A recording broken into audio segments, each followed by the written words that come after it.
자, 안녕하십니까. 독학사 국어 공부 시간이 돌아왔습니다.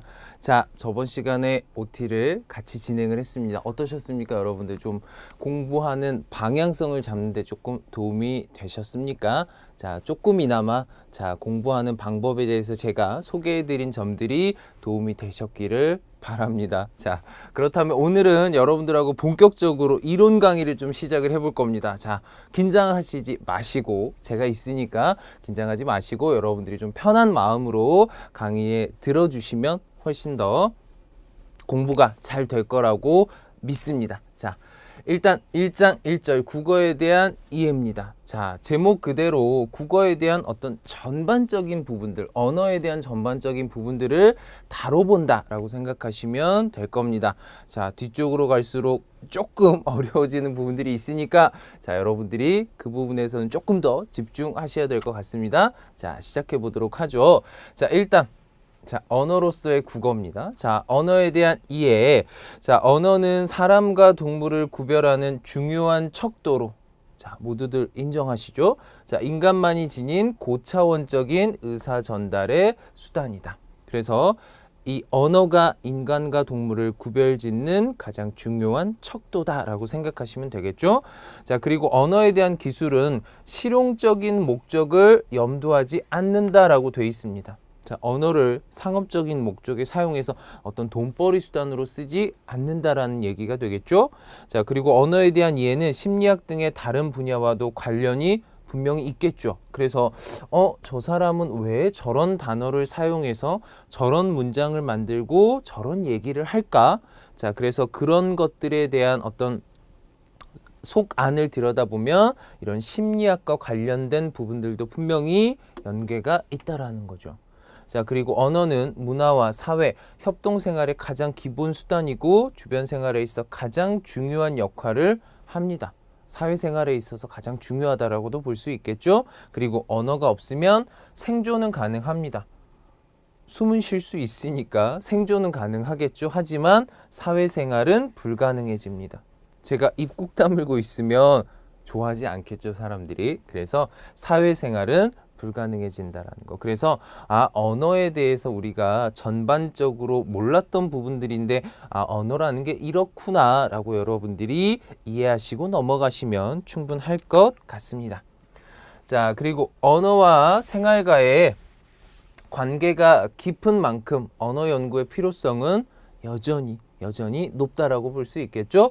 그리고 인간이 의사소통을 할 때 언어만은 사용하지 않습니다. 그렇죠? 그래서 몸짓이나 표정, 여러 가지 제스처들을 사용하게 됩니다. 그래서 우리가 이런 것들을 비언어적 표현이다라고 얘기를 합니다.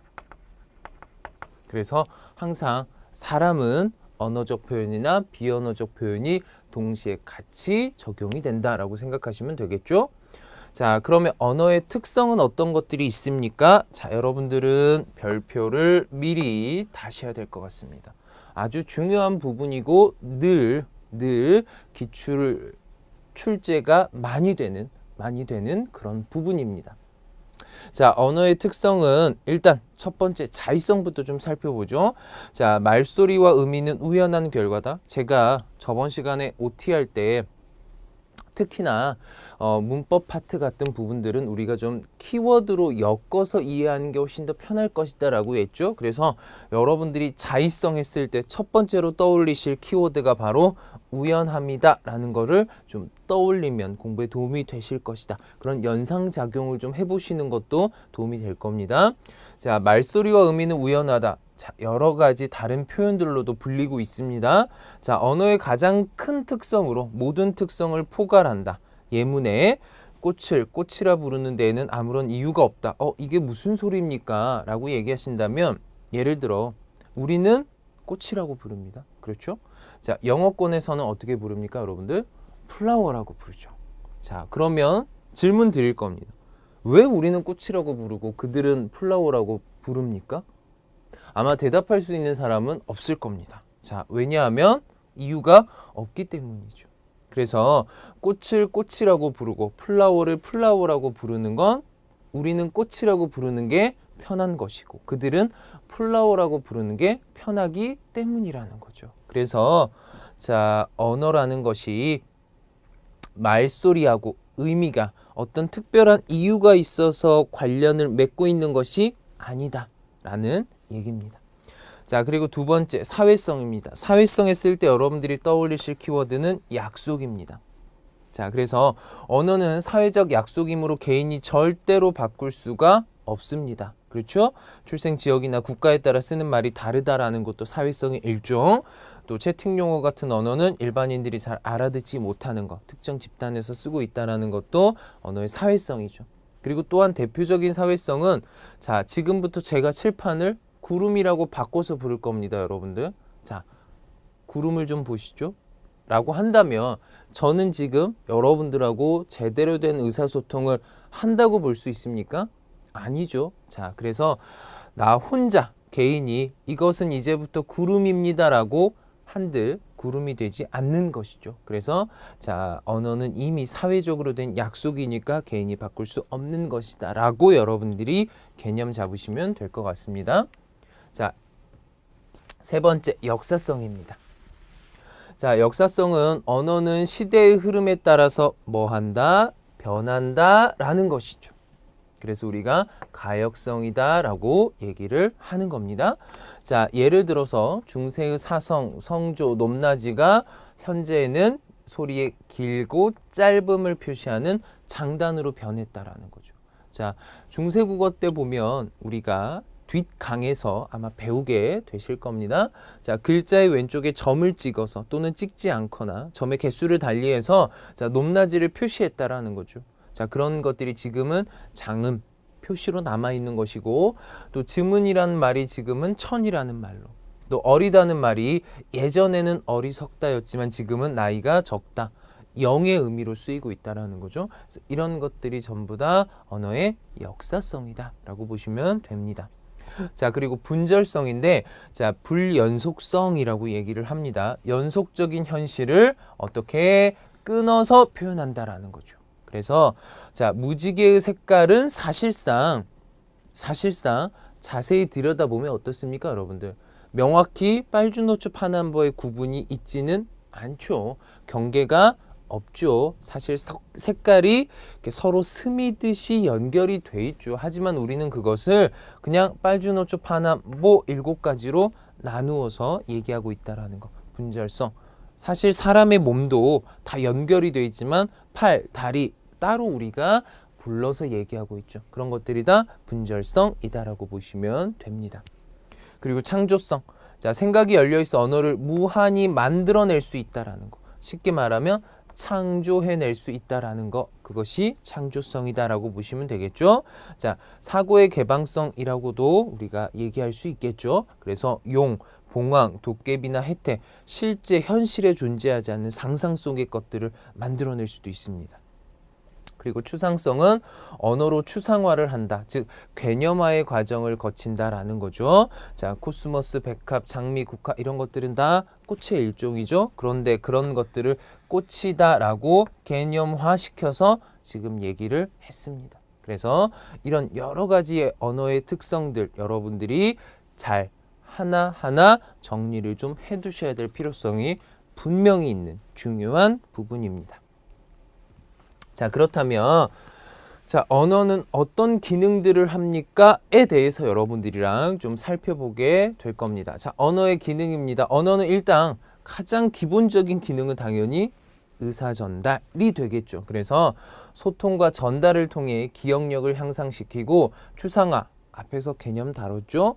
개념화를 통해서 사고의 능력을 발달시킨다. 자, 그리고 자, 첫 번째로는 표현적 기능이 나옵니다. 자, 화자의 감정, 심리, 태도 등을 표현하는 거죠. 자, 그래서 이 금은 무게가 5g이다는 사실적 판단을 보여주는 거죠. 팩트 전달인 거죠. 자, 이 책은 참 재미있다라는 건 화자의 태도, 감상이 되겠죠. 어서 출발하시지요는 화자의 높임이죠. 그래서 시와 그다음에 상대 높임 요를 사용해서 상대방을 높였다.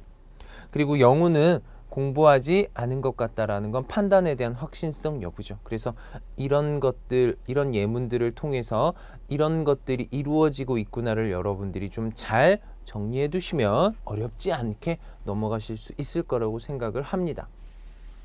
자, 두 번째는 가마적 기능입니다. 자, 일단 듣는 사람으로 하여 무엇을 하거나 하지 못하게 하는 기능이다라고 되어 있습니다. 아, 상대방에게 하지 말라고 얘기하는 것이구나 라고 여러분들이 정리하면 되겠죠. 표어나 광고문, 선거 연설, 법률 용어, 신호등, 도로 표지판 등이 있죠. 자, 예문은 여기는 금연 장소입니다 라는 건 금연, 담배 피시면 안 됩니다 라는 금지의 의미가 담겨져 있죠. 그리고 또 어서 학교에 가거라, 어렸을 때 우리가 제일 듣기 싫었던 말이었죠. 자, 명령의 기능을 수행하고 있다라는 거 여러분들이 정리하시면 되겠죠. 그리고 세 번째로는 친교적 기능입니다. 자, 인사말, 친교 관계를 확인하는 기능으로 사전적 개념적 의미는 무시합니다. 이 의미로 쓰이는 것이 아니다라고 여러분들이 생각하시면 되겠죠. 자, 예를 들어 오늘 날씨가 참 사납군요 라는 말은 우리가 어떤 상대방을 만났을 때 인사치레로 하는 얘기인 거죠. 자, 그리고 식사하셨어요 라는 얘기도 우리가 사람 만났을 때 거의 대부분 첫 번째로 하는 인사말 중에 하나가 되죠. 그래서 이런 것들이 다 실제의 의미로 쓰이는 것이 아니고 인사말, 그다음에 친교 관계를 확인하는 기능으로 쓰이고 있다라고 여러분들이 생각하시면 됩니다. 자, 그리고 이제 표출적 기능이 나옵니다. 자, 표출적 기능은 무언가를 드러낸다 라는 의미로 보시면 되겠죠. 감정을 표출하고 언어를 본능적으로 사용하는 기능, 주로 감탄이 해당이 됩니다. 그래서 아야, 아파 이런 건 사실상 우리가 본능적으로 내뱉게 되는 말이죠. 에구머니나 어머, 어이쿠와 같은 감정 표출과 관련된 말들이다 라고 보시면 되겠죠. 그리고 이제 지식과 정보의 보존 기능이 있습니다. 여러분들이 지금 보고 계시는 그 교재도 역시 이 기능을 충실히 지금 수행하고 있는 거죠. 자, 그래서 언어로 지식을 축적하고 정보를 보존하는 기능이 언어가 해주고 있다라고 생각하시면 될 것 같습니다. 자, 그렇다면 이제 국어의 언어적 특징, 자, 언어의 어떤 종류가 좀 있습니까에 대해서 여러분들과 이야기를 좀 나눠보죠. 자, 일단 첫 번째 음성 언어, 그리고 크게 문자 언어 나눌 수 있겠죠. 자, 일단 음성 언어는 말하기와 듣기의 영역에 해당이 될 겁니다. 자, 입을 통해 표현하겠죠. 말하기니까. 그렇죠? 그리고 귀로 듣기니까. 당연하겠죠. 의사소통을 하는 언어들을 통틀어서 음성 언어다라고 얘기를 하는 겁니다. 자, 일단 장점은 감정 표현이 쉽습니다. 여러분들 이거 어렵죠? 네. 감정 표현이 쉽습니다. 그렇죠? 편하게 얘기할 수 있죠. 하지만 말함과 동시에 사라져 버리니까 지금 제가 하고 있는 말들도 보존이 불가능한 거죠. 자, 하지만 문자 언어라는 것은 어떤 차이점이 분명히 있겠죠. 자, 읽기와 쓰기의 영역에 해당이 됩니다. 자, 음성 언어의 내용을 상징하는 부호, 즉 문자로 나타낸 언어들입니다. 그것을 쓰고 그것을 읽게 되는 거겠죠. 그래서 장점은 시공간을 초월해 오래도록 전달이 가능합니다. 그래서 우리가 아주 예전 시대의 글들도 지금 공부를 할 수 있는 이유가 이것 때문인 거죠. 그리고 단점으로는 억양이나 쉼, 감정 등의 표현이 아무래도 불가능하다라는 거죠. 그래서 자, 각각의 언어별의 장단점 정리하시면 될 것 같습니다. 자, 그러면 이제부터 여러분들과 조금 문법적인 부분들에 있어서 본격적으로 좀 들어가게 될 겁니다. 그래서 여러분들이 좀 집중하셔야 됩니다. 중요한 부분들입니다. 자, 의문상의 특징입니다. 국어의 자음 체계는 파열음 계열인 영어, 독어, 불어 등과 같은 인도 유럽 계통의 언어가 이중 체계로 되어 있는 것과 달리 우리 국어는 삼중 체계로 되어 있죠. 예사소리, 된소리, 거센소리. 그래서 단모음의 수도 10개나 됩니다. 그리고 이중모음도 11개나 됩니다. 또 국어 의문 구조의 독특한 특질로는 두음 법칙, 음절의 끝소리 규칙, 모음 조화, 그다음에 동화 작용 등이 있습니다. 그래서 오늘 여러분들과 두음 법칙부터 동화 작용까지 각각의 것들을 좀 살펴보게 될 겁니다. 자, 첫 번째 두음 법칙이 나와 있습니다.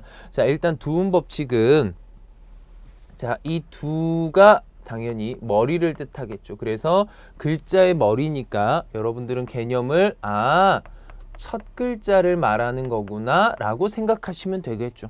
어떤 글자의 첫 글자에 적용되는 법칙이구나 라고 생각하시면 조금 더 이해가 빨라지겠죠. 자, 그래서 바로 첫소리에 라고 돼 있죠. 자, 첫소리에 둘 이상의 자음이나 유음, 리을과 니은, 야녀, 요뉴 등의 소리가 오지 않는 현상입니다. 자, 예를 들자면 이런 경우들이 있겠죠. 자, 남한의 언어와 그 다음에 북한의 언어를 비교를 해보면 조금 더 정리가 편해질 것 같습니다. 자, 일단 남한에서는 우리는 여자라고 부릅니다. 그렇죠? 그 다음에 우리는 노인이라고 부릅니다. 자, 하지만 북한에서는 어떻게 부르죠? 자, 여자라고 부릅니다. 그리고 로인이라고 부릅니다. 그렇죠? 자, 하지만 사실상 정확한 표기에 의하면 여기가 맞습니다. 자, 계집 여자기 때문에 여자라고 부르는 게 맞겠죠? 늙을 로기 때문에 로인이라고 부르는 게 맞습니다. 하지만 우리 남한에서는 앞머리에 니은을 이렇게, 여기에 리을을 이렇게 바꿔주는 굳이 두음 법칙을 적용시키고 있다라는 거죠. 그 이유는 당연히 발음의 편의성을 위해서다. 그래서 이 부분들이 바로 두음 법칙이 적용이 된 해당 부분들이다라고 생각하시면 될 것 같습니다. 그래서 알타이어의 공통 특질 중에 하나입니다. 알타이 산맥을 기준으로 해서 근처에 쓰고 있는 언어들을 조사를 했더니 우리의 말과 비슷한 특징들이 상당히 많았다라는 거죠. 그 중에 하나가 바로 두음 법칙이다라고 여러분들이 생각을 하시면 됩니다. 하지만 두음 법칙은 제가 포인트를 말씀드렸죠. 첫 글자 적용이다. 그래서 두음 법칙은 두 번째나 세 번째 글자에는 니은이 오든 리을이 오든 크게 상관이 없습니다. 그래서 첫 글자는 우리가 리을을 니은으로 바꿔서 노인이라고 표현을 하지만 어르신들이 많이 가시는 곳은 우리가 어떻게 표현을 합니까? 경노당이라고 얘기하지 않죠. 그렇죠? 그래서 우리는 경로당이라고 합니다. 그래서 첫 번째 글자는 적용이 돼서 바뀌지만 두 번째 글자부터는 적용되지 않는다라고 여러분들이 생각하시면 될 것 같습니다. 자, 넘어가시면 자, 두 번째 음절의 끝소리 규칙입니다. 자, 아마 문법의 가장 첫 스타트를 끊는 부분이 아마 이 음절의 끝소리 규칙이 아닐까라고 생각을 합니다. 자, 음절 말에서 자, 음절의 끝을 얘기하는 거겠죠. 대표음 기역부터 이응만 발음하는 규칙이다. 그래서 저는 유치하게 말을 만들어서 외웁니다. 여러분들도 똑같이 같이 쓰시면 됩니다. 자, 가느다란 물방울이라고 저는 이렇게 유치하게 외웁니다. 여러분들도 이렇게 외우시면 조금 더 편하겠죠. 그래서 받침에 이 7가지밖에 올 수 없다라는 거죠. 어떤 말이든 간에 국어에서 발음을 할 때 이 7개의 대표 음만 발음으로 쓸 수 있다라는 겁니다. 이걸 왜 정했습니까? 라고 한다면 어떤 사람과 어떤 사람이 발음을 할 때 있어서 자, 똑같은 말이지만 이 사람과 이 사람의 발음이 다르다라고 한다면 의사소통이 되지 않겠죠. 그렇기 때문에 원활한 의사소통을 위해서 대표음들을 미리 좀 정하자라고 된 거겠죠. 그래서 예를 들자면 우리 국어에는 많은 낫들이 있습니다. 공감하시죠, 여러분들? 자, 뭐 이렇게 뭐 더 있지만 자, 많은 낫들이 있습니다. 그래서 우리가 헷갈리는 경우들 많죠. 자, 하지만 이 낫을 발음을 해보면 이 밑에 달려있는 받침들이 다들 어떻게 발음이 되느냐라는 거죠. 어떻게 됩니까, 여러분들? 실제 발음해 보시죠. 자, 낫. 자, 바로 대표음 디귿으로 받침이 변하게 됩니다. 그래서 발음을 할 때 디귿으로 변한다라는 거지 애초에 쓸 때도 디귿으로 쓴다는 얘기는 아닙니다. 그래서 발음을 할 때 밑에 있던 각각 다른 받침들이 대표음 디귿으로 변하는 현상, 그것이 음절의 끝소리 규칙이다. 한 음절의 끝에 있는 소리에 이런 규칙이 적용이 된다라고 생각하시면 되겠죠. 자, 그리고 세 번째 모음 조합입니다. 자, 알타이어 공통 특질 중에 역시나 하나입니다.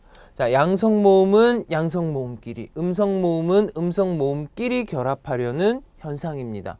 자, 뒷강에서 훈민정음에 대한 얘기를 할 때 다시 한번 언급을 해드리겠지만, 자, 우리 국어에서 모음이 처음에 만들어질 때 역시 애초에 양성모음, 음성모음이 있었기 때문에 이런 현상이 있다라는 거죠. 그리고 그 시대 때는 이 모음 조화가 조금 더 철저하게 지켜졌다라는 거죠. 하지만 지금은 현대 국어에 와서의 모음 조화는 잘 지켜지고 있지 않다라는 거죠. 자, 그래서 발음이 어렵고 불편하기 때문에 중세 시대, 예전 시대만큼은 좀 잘 지켜지고 있지 않다라는 거죠. 자, 우리가 교재에 있는 예문을 하나 같이 여러분들하고 좀 보면서 얘기를 나눠도 좋을 것 같습니다. 자, 실제 우리 모음조화 부분에 있어서 예문을 하나 좀 살펴보면, 자, 모음조화는 자, 양성모음과 음성모음이 합쳐지는 부분이기 때문에, 자, 우리 교재에도 양성은 양성끼리, 음성은 음성끼리 결합한다라고 돼 있죠. 자, 그렇다면 양성과 플러스 음성은 어떤 것들이 있길래 서로 얘네들끼리만 어울립니까? 자, 양성은 저는 축구 경기를 떠올리면서 외웁니다. 자, 우리나라가 먼저 선제골을 넣었습니다. 그러면 여러분들은 어떻게 됩니까? 우리 와 하고 소리 지르게 되겠죠? 그래서 자, 오, 아, 요, 야, 이런 것들이 양성 모음입니다. 뭔가 밝고 좀 가벼운 느낌이죠. 자, 근데 우리가 먼저 골을 먹혔습니다. 그럼 어떻게 됩니까, 여러분들? 우 하고, 매너는 아니지만 상대방을 좀 야유하겠죠. 그래서 우, 유, 여. 자, 이런 것들을 우리가 이제 음성이라고 얘기를 합니다. 그래서 양성과 음성이 이렇게 나뉘어지는데, 이 아이들은 이 아이들끼리, 그리고 이 아이들은 이 아이들끼리만 어울리고 조화를 이루려는 게 모음조화다라고 생각하시면 됩니다. 자, 그리고 동화작용은 자, 한쪽 음운이 다른 쪽의 음운에 닮아가는 현상. 그래서 자, 동화다라고 이름이 붙었겠죠. 자, 모음동화입니다. 전설모음화와 모음조화가 있는데, 모음조화는 언급을 드렸으니까 전설모음화만 여러분들하고 간략하게 좀 얘기를 나눠보죠. 자, 전설모음화는 우리가 이 모음 역행동화다라고 얘기를 합니다. 자, 어떤 게 이런 전설 모음화에 해당이 됩니까인데, 자, 우리가 뒤에서 곧 바로 뒷부분에서 이야기를 나누겠지만, 자, 단모음 분류표를 여러분들이 배우시게 될 텐데, 그 단모음 분류표가 바로 크게 두 부분으로 나누면 앞부분은 전설 모음, 그리고 뒷부분은 후설 모음으로 우리가 이야기를 할 수가 있습니다. 자, 이 표는 뒤에 가서 제가 자세히 말씀드릴 겁니다. 자, 혀가 발음할 때 앞으로 빠지는 모음들, 혀가 발음할 때 뒤로 쑥 빠지는 모음들이라고 개념 정리하시면 되죠. 자, 그래서 전설 모음화는 이 후설 모음이었던 아이들이 발음을 할 때 특정 글자 이를 만나게 되면 앞에 있는 전설 모음으로 뿅 하고 바뀌게 된다라고 생각하시면 됩니다. 자, 그래서 실제로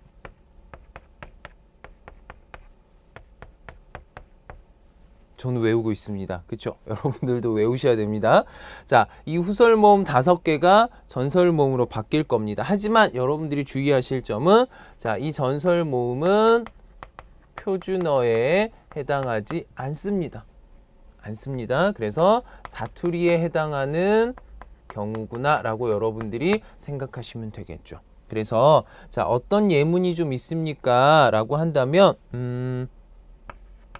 자, 시골에 오랜만에 할머니 댁에 갔더니 할머니께서 철수 어미 왔구나 라고 하실까요? 아이고, 철수 애미 왔구나 라고 하실까요? 당연히 철수 애미라고 하시겠죠. 그래서 자, 뒤에 이가 있습니다. 자, 어와 이가 만났죠. 그대로 자리 찾아가시면 됩니다. 애 있죠. 그래서 애미.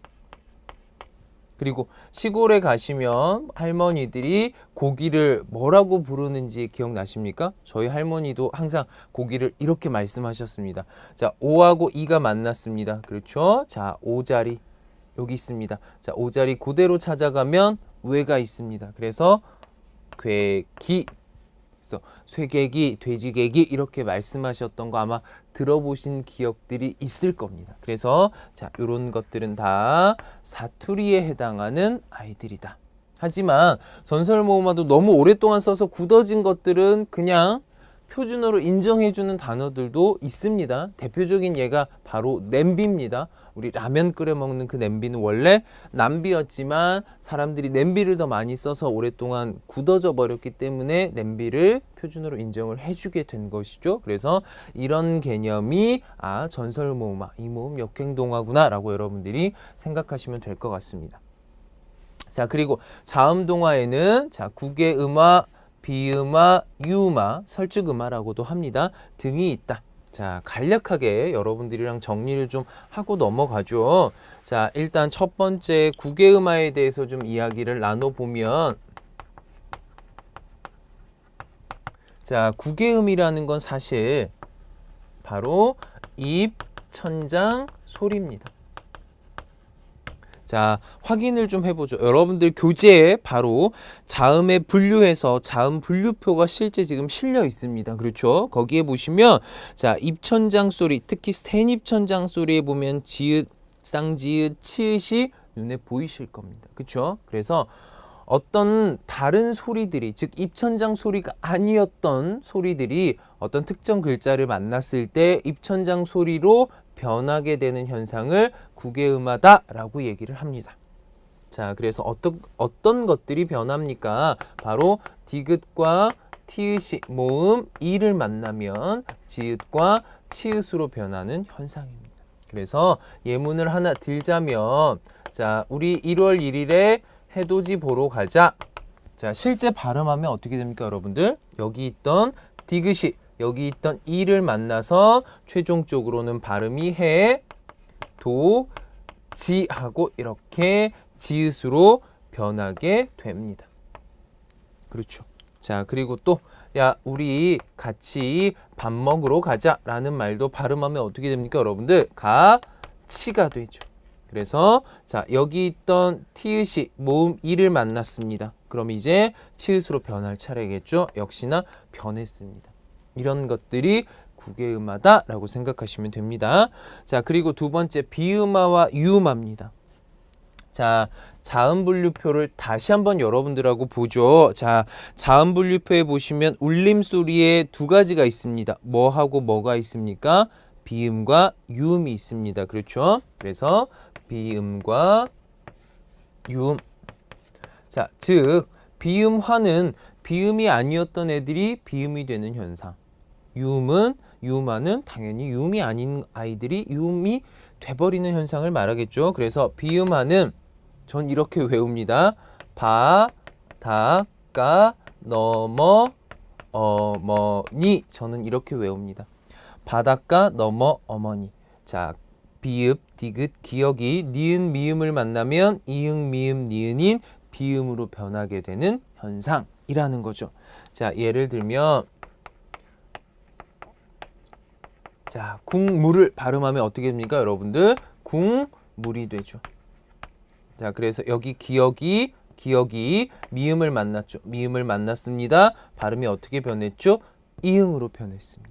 그렇죠? 그래서 이렇게 공식대로 실현이 되는 것을 비음화라고 얘기한다.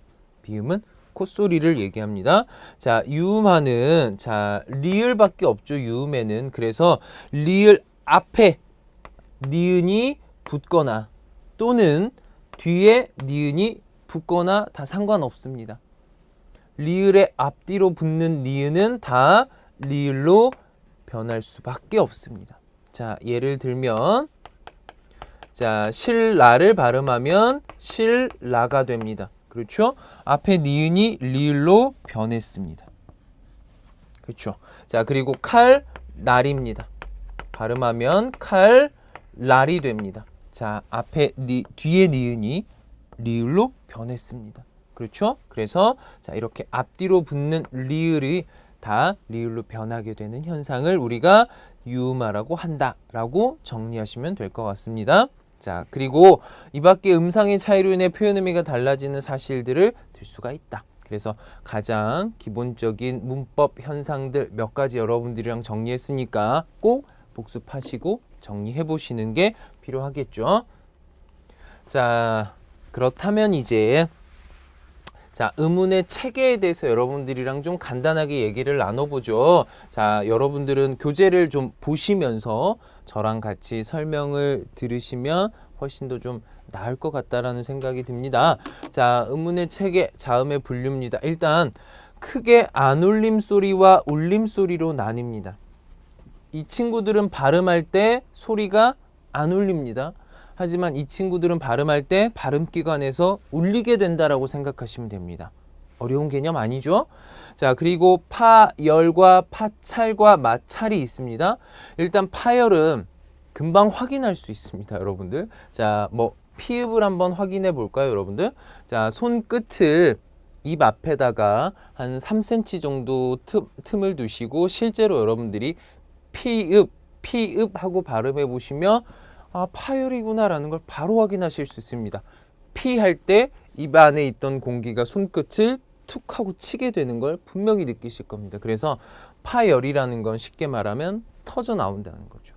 자, 폐에 있던 공기가 발음기관을 통해서 나오는데 나오는 방식이 풍선이 한 방에 펑 하고 터지듯이 터트리면서 나온다. 그래서 파열음. 자, 그러면 마찰음은 똑같이 풍선에서 바람이 나오는데 파열은 한 방에 팡 터진다면 마찰은 풍선의 입구를 잡고 어렸을 때 아마 여러분들 장난쳐 보신 적이 있을 겁니다. 이렇게 늘려서 바람을 피쉬 하면서 빠지게 만들어 보신 경험이 있으시죠? 그래서 폐에 있던 공기가 나올 때 마찰을 일으키면서 나온다라고 생각하시면 됩니다. 그러면 파찰은 파열과 마찰이 동시에 이루어지는 친구들을 파찰이다라고 얘기를 하는 거죠.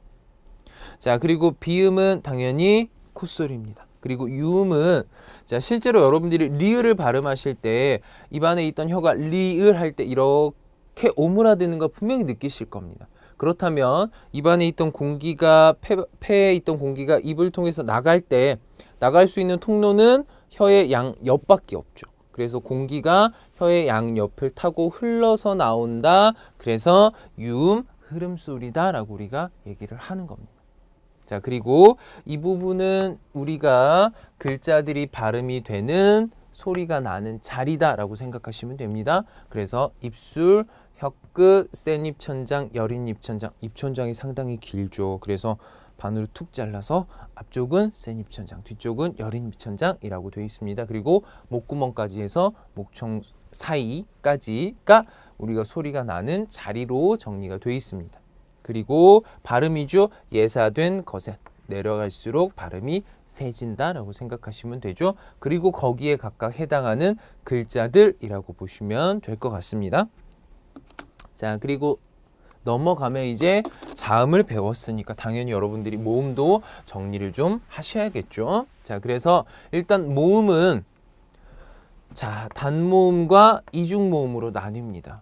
단모음과 이중모음으로 나누는 기준이 있습니까? 근데 바로 이거죠. 입술이나 혀가 고정이 되면 단모음, 발음할 때 입술이나 혀가 움직이면 이중모음이라고 생각하시면 됩니다. 제 입술을 한번 잘 보시죠, 여러분들. 보시기 싫으시겠지만, 안 움직이죠. 안 움직이죠. 근데 예라는 말을 발음을 해보죠. 예. 일부러 움직인 거 아닙니다. 어떻습니까? 움직이죠. 그래서 안 움직이고 고정, 단모음. 움직이니까 이중모음 정리하시면 되겠죠. 자, 그래서 단모음을 정리를 한 표가 바로 이겁니다. 자, 단모음은 혀의 높이가 일단 고, 중, 저로 나뉩니다. 그리고 혀가 앞으로 빠지는 전설, 뒤로 빠지는 후설, 그리고 입술이 평평해지면 평순, 입술이 동그래지면 원순, 똑같이 반복입니다.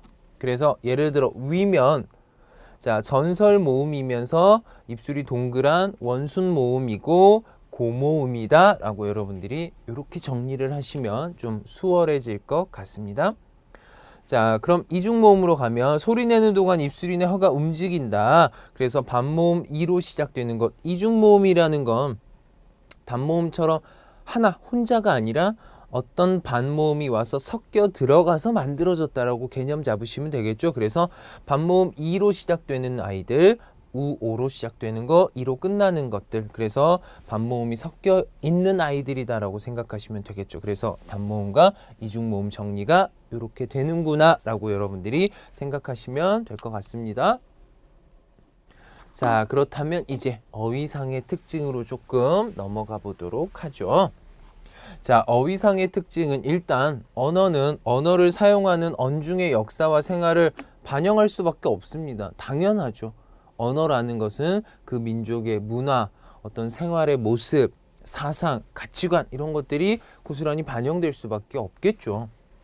자, 그러기에 언어를 문화의 색인이라고까지 말한다. 한 민족은 그 민족 나름의 독특한 역사와 문화를 지니며 독특한 사상, 감정 및 사고방식도 아울러 지닌다. 이들은 그대로 언어에 반영이 됐죠. 예를 들어 우리는 밥을 여러 가지 표현으로 부릅니다. 독특하죠. 자, 엄마가 쌀을 씻습니다. 그걸 익히면 밥이라고 합니다. 근데 쌀이 되기 전에 논이나 밭에 있던 건 우리가 벼라고 합니다. 근데 또 벼이기 전에 처음에 심었을 때는 뭐라고 얘기를 하죠? 왜 이렇게 다 다르지? 그냥 라이스로 통일하면 안 되나? 생각해 보신 적이 있을 겁니다. 그렇죠? 자, 하지만 그렇게 쌀과 관련된 표현들이 발달한 건 우리는 그만큼 쌀이 중요했던 농업 국가였기 때문인 거죠. 그래서 자, 이런 식으로 한 민족의 사상이나 그다음에 생활의 모습들이 언어에 그대로 반영이 되는 것이 그런 거구나라고 여러분들이 정리하시면 되겠죠. 그래서 우리는 일단 다량의 한자어가 유입이 많이 됐습니다. 중국과의 교류 때문인 것도 가장 큰 이유가 될 것이고 일제강점기라는 특수한 상황도 있었고 또 우리가 우리말을 조금 더 보완하기 위해서 필요에 따라 만들어 쓴 한자들도 있기 때문이죠. 자, 또 높임법의 발달, 감각어의 발달. 자, 이 감각어는 아마 타의 추종을 불허하지 않나라고 생각을 합니다. 아마 각 도별로 할머니 한 분씩 모셔놓고 색깔에 대해서 좀 말씀해 주세요 하면 아마 3박 4일도 부족할 겁니다. 노랗다, 노르스름하다, 누르스름하다, 노리끼끼하다, 누리끼끼하다. 참 이게 무슨 차이가 있나 싶기도 한데 우리는 또 한국인의 DNA가 있어서인지 그 미묘한 차이가 분명히 다 느껴지기까지 합니다. 심지어. 그렇죠? 그래서 우리는 또 감각어가 되게 발달했고 상징어도 발달하게 됐다라고 생각하시면 될 것 같습니다. 자, 그리고 이제 구문상의 특징입니다. 자, 국어에는 문법적 관계를 나타내는 조사와 어미가 좀 많이 발달해 있죠. 의미도 다 달라집니다. 조사 하나로. 자, 이러한 조사와 어미는 미묘한 문체적 효과까지 드러내죠. 그래서 이런 특징으로 국어는 교착어로 분류합니다. 와서 착착착 달라붙죠. 또 국어에서는 중요한 부분 즉 화자의 결론을 맨 끝에 진술합니다. 그래서 한국말은 끝까지 들어봐야 돼라는 말이 생긴 것 같습니다. 자, 이와 대조적으로 인구어 즉 인도 유럽에서 쓰는 말들입니다. 자, 중요 부분을 먼저 진술합니다. 그리고 2차적인 부분을 나중에 진술하는 좀 차이점이 있다라고 생각하시면 되겠죠. 자, 그렇다면 이 어순의 차이가 생긴 건 바로 사고의 흐름을 반영하기 때문이다라고 보시면 되겠죠. 자, 우리말이 주어, 목적어, 서술어의 어순인 반면 영어권에서는 서술어가 먼저 나오죠. 그렇죠? 그래서 생활 양식과 방식의 차이도 이런 어순에 영향을 주었다. 자, 전자는 청자를 끝까지 잡아놓는 장점이죠. 한국말은 끝까지 들어야 되니까 중요한 얘기는 뒤에 나오니까 좀 기다려보자 라는 게 자연스럽게 만들어졌고 후자는 청자가 비판적으로 들을 수 있다는 장점을 지녔죠. 중요한 얘기를 먼저 하니까 거기에 대해서 충분히 반박할 수 있는 것들을 생각해 볼 여지가 있다라는 거. 그래서 비판적 청취가 가능하다라는 거죠. 자, 반면에 전자는 비판적 사고할 기회를 뺐죠. 너무 중요한 얘기를 뜸들이다 한참 뒤에 하니까. 하지만 후자는 또 청자를 끝까지 붙들어두는 긴장감이 부족하다라는 각각의 장단점이 있다라고 정리하시면 됩니다. 자, 그리고 국어의 문법적 특성, 이제 형태적 특성입니다. 중요합니다. 중요합니다. 그래서 여러분들이 좀 별표를 달아두시고 나중에 꼼꼼하게 다시 재복습하실 때 한 번 더 봐야겠구나 라고 생각하셔야 됩니다. 자, 형태적 특성은 국어는 조사와 어미가 발달된 언어다. 그래서 교차고 첨가어라고 부르죠. 국어의 문법은 한 형태가 하나의 기능을 가집니다. 자, 유정명사와 무정명사의 구분이 문법에서 중요성을 가지죠. 심지어 조사도 다르겠습니다. 생명이 있는 거, 또 무생명인 거에서 있어서 조사의 쓰임이 다릅니다. 에게와 에로 구별해서 분명히 쓰입니다. 그리고 국어에는 분류사, 단위성 의존명사가 좀 심하게 발달되어 있습니다. 우리는 카운트, 즉 세는 단위가 다 다르죠. 사람은 1명, 2명, 3명. 그렇죠? 짐승들은 1마리, 2마리, 3마리. 이런 일반적인 물건들은 1개, 2개, 3개. 자동차는 1대, 2대, 3대. 이렇게 다 다른 단위를 셀 때 쓰는 명사를 우리는 단위성 의존 명사라고 하는데 그것이 발달해 있다. 또 국어의 형태적 특성을 인구어적인 특징과 비교했을 때 그 결여적 특징으로 나타나는 현상이나 특별히 대조적으로 나타나는 여러 가지 현상들이 있구나. 요거는 딱 그 정도로만 5번은 요 내용 정도로만 여러분들이 그렇구나 이런 게 있구나 정도만 생각하시면 될 것 같습니다. 자, 그렇다면 통사적 특성입니다. 자, 중요한 게 또 나왔습니다. 그래서 여러분들이 여기도 역시나 별표를 좀 달아 놓으시고 눈여겨서 한 번 더 분명히 보셔야 됩니다. 아주 중요한 기출입니다. 자, 국어는 주어, 목적어, 동사의 어순으로 국어는 동사 말언어에 속한다라고 되어 있습니다. 그래서 이 어순, 즉 서술어가 동사, 즉 뒤로 빠진다라는 얘기죠. 자, 그리고 국어의 수식어는 반드시 피수식어 앞에 옵니다.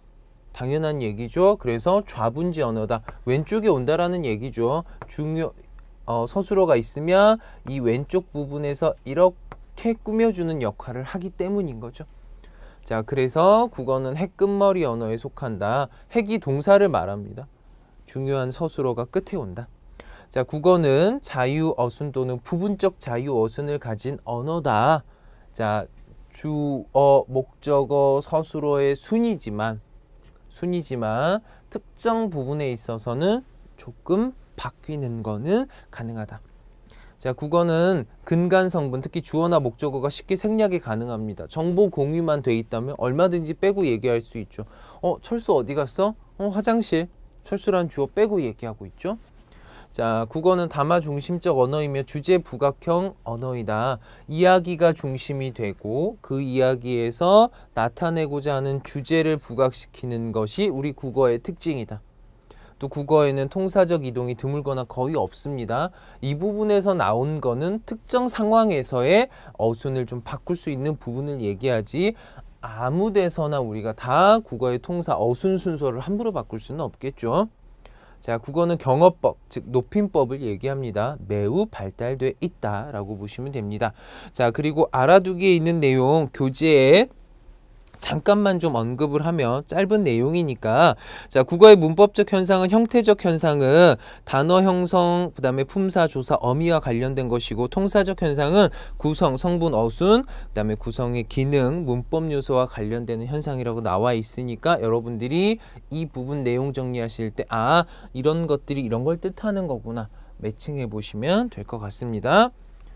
자, 언어 습득 이론으로 이제 넘어갑니다. 자, 언어 습득 이론 경험주의, 즉 후천적을 얘기하는데 인간은 하나의 언어를 배우고 나면 일상생활에서 자유자재로 구사할 수 있죠. 심지어 응용까지 합니다. 또 학교에서 국어를 정규적으로 교육받지 않은 사람이라도 시장에 가서 물건 사거나 길을 물어볼 때 자기 나라 말을 몰라서 고생하는 사람은 없다라는 거죠. 그래서 말을 배운 뒤에는 특별한 노력을 굳이 하지 않아도 충분히 의사소통은 가능하다라는 거죠. 물론 교육을 통해서 조금 더 정제된 세련된 언어를 사용하는 어떤 차이는 있겠지만 기본적인 의사소통을 못하지는 않는다라는 거죠. 자, 그렇다면 합리주의는 이제 선천적으로 보는 겁니다. 자, 인간은 태어날 때부터 말하기 위한 조건을 갖추고 있다. 뭡니까, 여러분들? 성대를 얘기하겠죠. 그래서 자, 물론 동물도 의사소통의 수단이 있지만 인간의 것과는 분명히 다르다. 또 위와 같은 사실은 인간의 해부학적인 특징들로서 뒷받침이 되는데 자, 바로 인간에게는 말을 하기 위한 기관인 즉 조음 기관이 특별하게 발달이 돼 있다라는 점이죠. 또 말하기 위한 인체 기관 중에서 가장 두드러진 건 성대인데, 성대는 기도의 중간에 위치해서 여닫거나 틈을 만듦으로써 소리를 낼 수 있게 해주는 근육 덩어리. 그래서 인간만이 가지고 있고 오로지 발성하기 위해서만 존재하고 다른 기능하지 않는다라는 거죠. 그래서 선천적으로 말을 할 수 있는 기능적인 조건을 가지고 태어났다라고 얘기하는 게 바로 합리주의, 선천적이다라고 얘기를 합니다. 자, 그러면 합리주의 이론의 타당성은 뭐냐? 언어는 인간만 배울 수 있다라는 거죠. 아무리 나름 똑똑한 침팬지와 같은 짐승들을 대상으로 연습, 공부를 시켜봤지만 그래도 역시나 인간의 언어의 수준과는 분명히 차이가 나더라라는 거죠. 또 어린아이가 언어를 습득하는 과정을 보면 이해하기 어려울 정도로 좀 신기한 경험들이 많죠. 금세 따라하게 됩니다. 그렇죠? 그래서 자, 인간이라면 3살 정도밖에 안 되는 어린 나이지만 심지어 전화까지 받을 수 있게 될 정도로 유창해집니다. 또 나이가 든 뒤에 외국어를 배우기 위해서 쩔쩔맨 경험을 생각해 보면 저도 참 안 되고 있습니다. 어린이의 언어 습득 능력은 참 신기하다라고 우리가 얘기할 수 있겠죠. 자, 그래서 오늘 마지막으로 이제 언어 구조의 청사진을 좀 언급을 드리면, 인간은 엄청난 양의 언어적 판단을 이른바 직관이라고 하는 신비한 능력에 의해서 처리하고 있다라는 점. 우리가 새삼 생각해보지 않은 부분이었는데 생각해보게 됨으로써 참 신기하다라는 생각을 또 하게 됩니다. 자, 언어적 판단은 모두 인간의 두뇌 속에서 이루어지고 있는데 처리 운용 과정에 대해서는 아는 것보다 아직 모르고 있는 것이 더 많다. 그래서 우리는 언어를 사용해서 문자 그대로 무한에 가까운 생각들을 표현할 수가 있다라는 것. 이런 것들이 우리가 언어 구조의 청사진을 이라고 얘기하는 것들이구나라고 가볍게 정리하시면 될 것 같습니다. 자, 그러면 오늘은 여러분들하고 이 부분까지 해서 1강의 1절 국어에 대한 이해 강의는 마무리를 할 겁니다. 자, 어떠셨습니까? 상당히 내용이 많았죠. 강의 시간도 좀 길어졌습니다. 그래서 여러분들이 분명히 정리하실 부분들이 상당할 겁니다. 그래서 여러분들이 꼭 제 강의 들으시면서 중요한 부분 체크, 어려운 부분 체크, 강의 다시 복습 꼭 하셔야 될 겁니다. 그리고 다음 시간에는 훈민정음을 공부할 겁니다. 저랑 타임머신 타게 될 거니까 여러분들도 훈민정음에 대한 예습 최소한 한 번씩 훑어보시는 정도만이라도 하시고 강의 같이 들어오시면 될 것 같습니다. 자, 예습 복습 철저히 하셔야 됩니다. 자, 그럼 다음 강의로 찾아뵙도록 하죠.